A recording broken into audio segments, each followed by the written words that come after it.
You're standing in line, 30 seconds pass, maybe less, and before you've even registered the feeling, your thumb is already moving toward your pocket. You don't decide to check your phone, it just happens. A tiny, almost invisible discomfort rises up and your hand answers it before your mind even asks the question. That discomfort has a name, it's boredom, and you've probably spent your entire life treating it as something to eliminate as fast as possible. A problem, a void, an empty feeling with nothing useful inside it. But what if that's backwards? What if boredom isn't a malfunction at all? What if it's one of the most important signals your brain has ever developed, and modern life has trained you to silence it before it can finish its sentence? Let's start with what boredom actually is, because most people can't define it, even though they feel it constantly. In 2012, the psychologist John Eastwood at York University in Toronto offered a definition that changed how researchers study this emotion.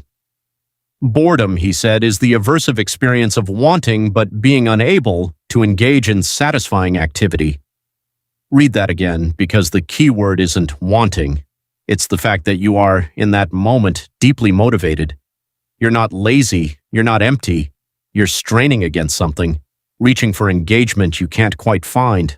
That reframes everything. Boredom isn't the absence of desire, it's desire with nowhere to go. Which raises an obvious question. If boredom is just frustrated motivation, why does it feel so unbearable that you'll do almost anything to make it stop?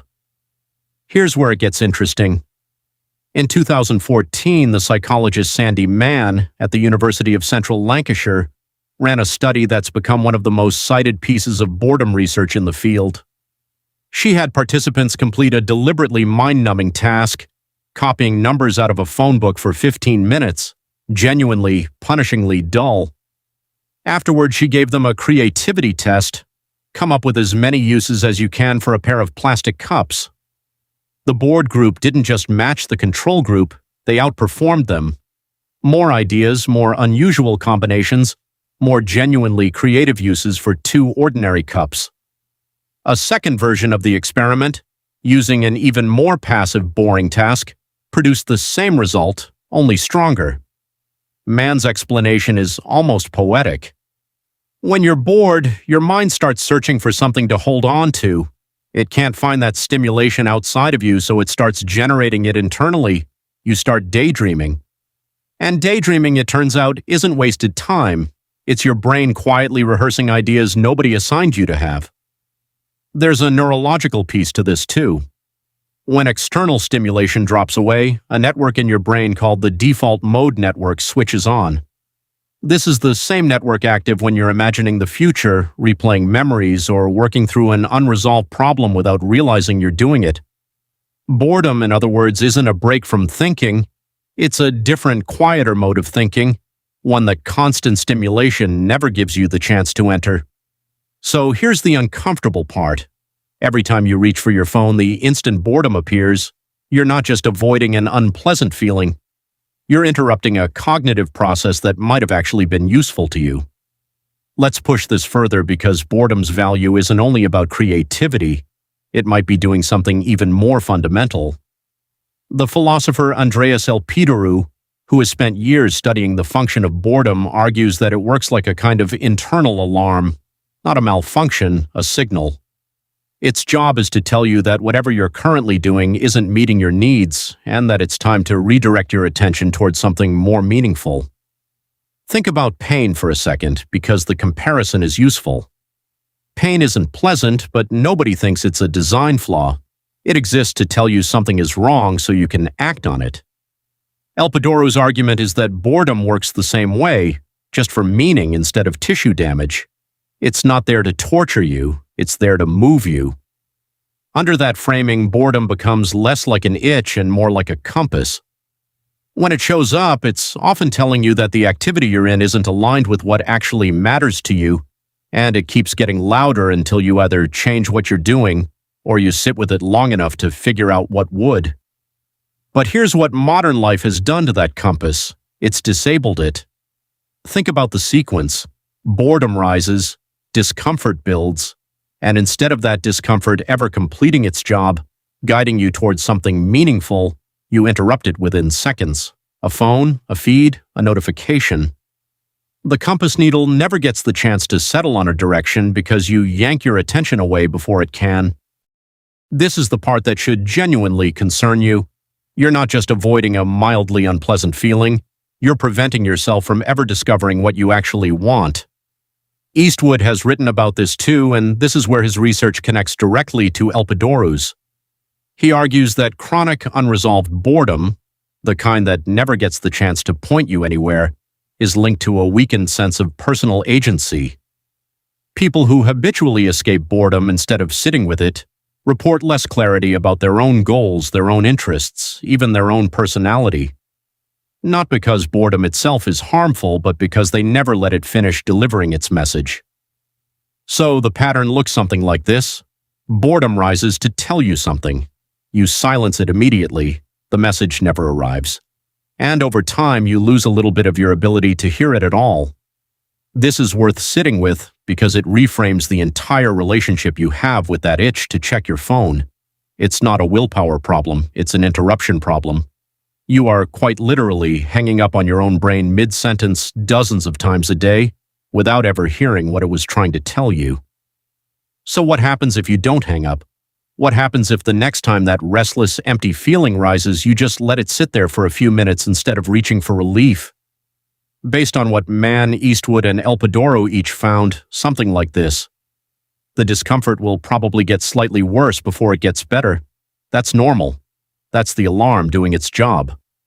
But somewhere on the other side of that discomfort is either an idea you wouldn't have had otherwise, or a piece of information about what you actually want. Information you've been drowning out for years with 15-second video clips.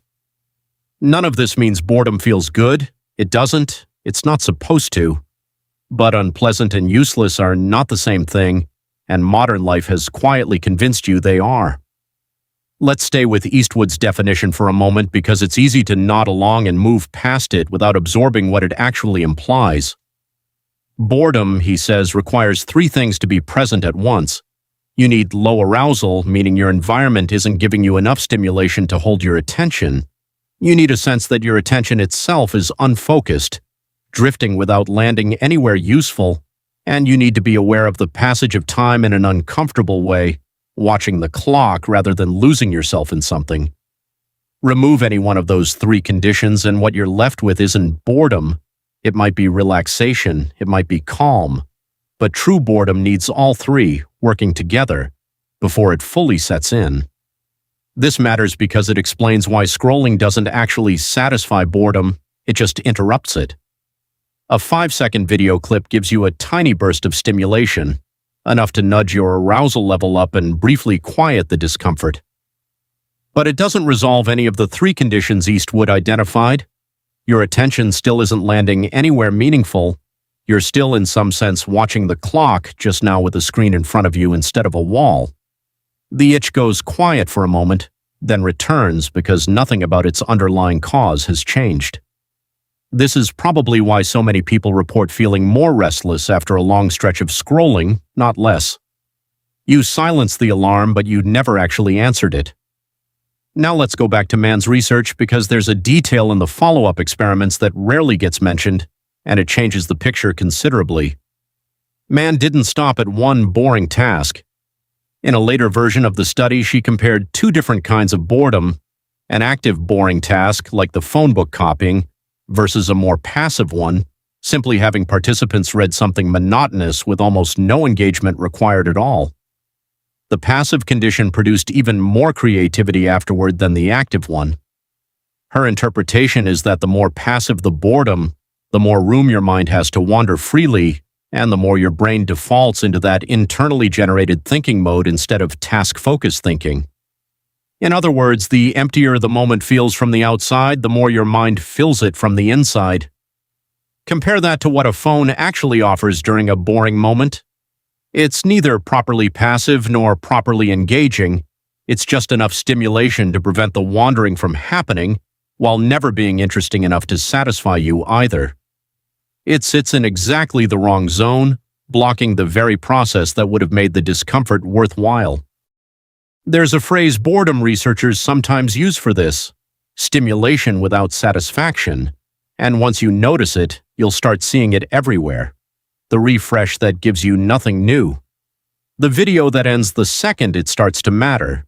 The scroll that never actually lands on the thing you were looking for, because you weren't looking for anything specific to begin with. Let's bring this back to Elpidorou's compass idea, because there's a piece of his argument worth sitting with a little longer. He points out that boredom doesn't just signal generic dissatisfaction, it's specific. The particular flavor of restlessness you feel scrolling through a mindless feed is different from the restlessness you feel sitting through a meeting that has nothing to do with your actual goals, which is different again from the low hum of boredom that shows up during a long weekend with nothing planned.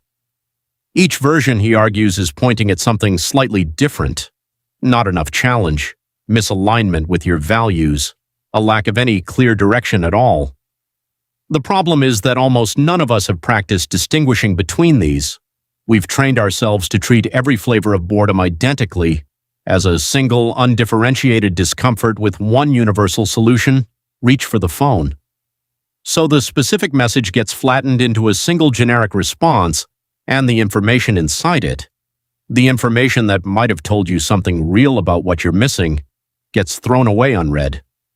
This is the real cost, and it's bigger than lost creativity.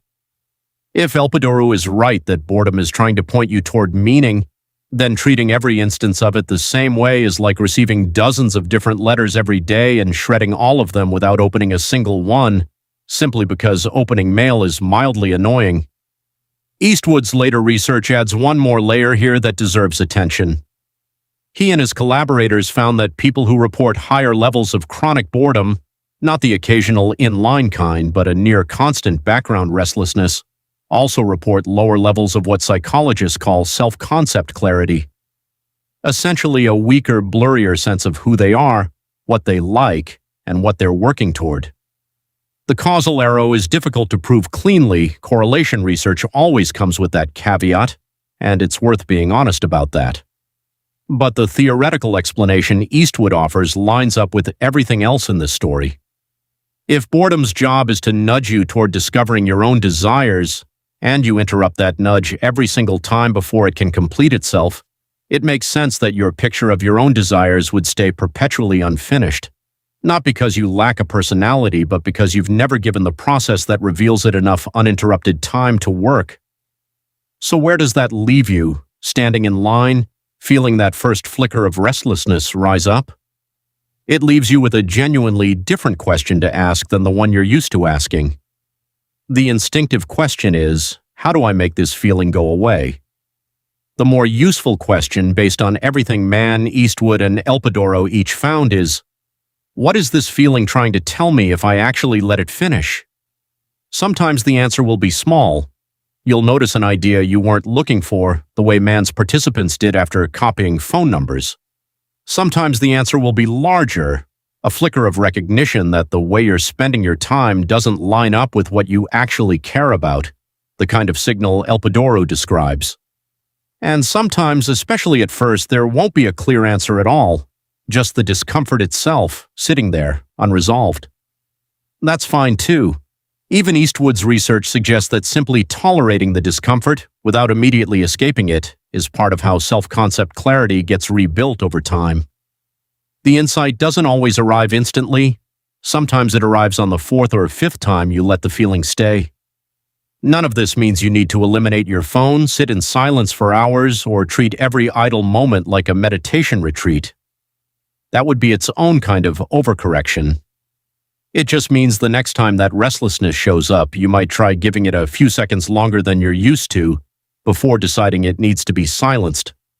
So the next time you're standing in line and that first flicker of restlessness appears and your hand starts drifting toward your pocket out of pure habit, try pausing for just a moment, not forever, just long enough to let the feeling finish its sentence.